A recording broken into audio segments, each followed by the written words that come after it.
തൃശ്ശിവപേരൂർ തെക്കേമഠം വക പൂവരണി ശ്രീ മഹാദേവ ക്ഷേത്രത്തിലെ തിരുവുത്സവത്തിന് കൊടിയേറി.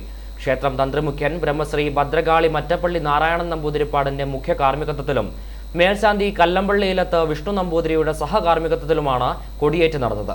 ജനുവരി 30 വെള്ളിയാഴ്ച ആറാട്ടോടുകൂടി തിരുവുത്സവം സമാപിക്കും. താന്ത്രിക വിധിപ്രകാരമുള്ള ക്ഷേത്രാചാരങ്ങൾക്ക് പ്രാധാന്യം നൽകിക്കൊണ്ട് അതിവിപുലമായ രീതിയിൽ ആഘോഷിക്കുകയാണ്. പൂവരണി ശ്രീ മഹാദേവ ക്ഷേത്രത്തിലെ തിരുവുത്സവത്തിന് കൊടിയേറി. ക്ഷേത്രം തന്ത്രിമുഖ്യൻ ബ്രഹ്മശ്രീ ഭദ്രകാളി മറ്റപ്പള്ളി നാരായണൻ നമ്പൂതിരിപ്പാട് മുഖ്യ കാർമ്മികത്വം വഹിച്ചു.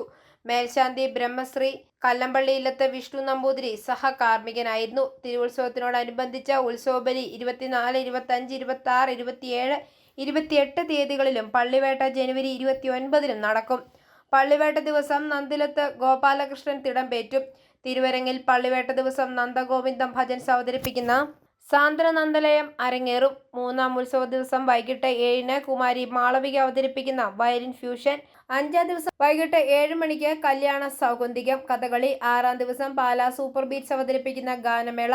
4-ാം ദിവസം വൈകിട്ട് 8:30-ന് കോട്ടയം ശ്രീകുമാർ അവതരിപ്പിക്കുന്ന ഈശ്വര നാമജപം തുടങ്ങി എല്ലാ ദിവസവും ക്ഷേത്രകലകൾക്ക് പ്രാധാന്യം നൽകി തിരുവാതിര, പാടകം, ചാക്യാർകൂത്ത്, ഓട്ടൻതുള്ളൽ, വീരനാട്യം, ഭക്തിഗാന, നാമാർച്ചന, നൃത്തനൃത്യങ്ങൾ, ബാലഗോകുലത്തിലെ കുട്ടികളുടെ കൃഷ്ണായനം തുടങ്ങി വിവിധ കലാപരിപാടികൾ അവതരിപ്പിക്കും. ക്ഷേത്ര മുതൽപ്പടി സജീവ് കുമാർ, ക്ഷേത്ര മേൽശാന്തി കല്ലമ്പള്ളിയിലത്ത് വിഷ്ണു നമ്പൂതിരി, രക്ഷാധികാരി K Gopakumaran Nair, convener Kallampalliyillam K Narayanan Namboothiri, president Sunil Kumar VK, secretary T Rajesh, treasurer Rajesh B Nair, vice president Satheesh Kumar Kallamkulam എന്നിവരുടെ നേതൃത്വത്തിലാണ് ഉത്സവം നടക്കുന്നത്. നിരവധി ഭക്തജനങ്ങൾ കൊടിയേറ്റിൽ പങ്കെടുക്കാനായി എത്തിയിരുന്നു. i4A news, Pala.